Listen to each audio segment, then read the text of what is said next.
হরে কৃষ্ণ। প্রিয় সুধীজন, আজকে আমরা জানব যে গঙ্গার অবতরণ।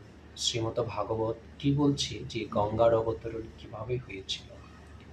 সপ্তদশ অধ্যায়ে পঞ্চম স্কন্ধে বর্ণনা করা হয়েছে যে ত্রিপাদ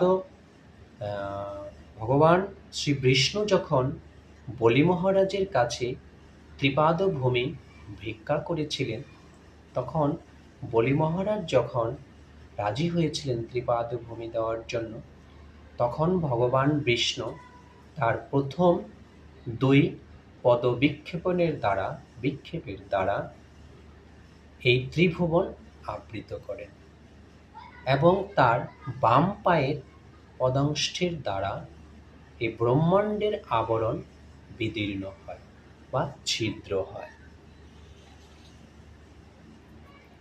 তার বাম পায়ের পদাংশের আঘাতে এই ব্রহ্মাণ্ড ছিদ্র হয়।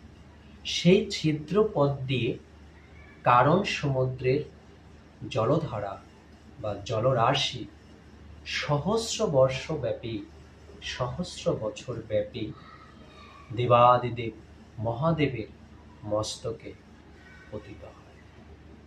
সেই কারণ সমুদ্রের যে জলধারা, সেই জলধারায় নামই হচ্ছেন পবিত্র গঙ্গা নদী। এবং এটি ভগবানের, এই গঙ্গা নদী ভগবান বিষ্ণুর পদধৌত বলে বিষ্ণুপদী নামে পরিচিত। হরে কৃষ্ণ। প্রথমে এই গঙ্গা নদী স্বর্গলোকে প্রবাহিত হয়। এই স্বর্গলোক ভগবান শ্রী বিষ্ণুর পদতলে অবস্থিত। পরবর্তীতে এই গঙ্গা নদী ভাগীরথী, জাহ্নবী প্রভৃতি নাম প্রাপ্ত হয়।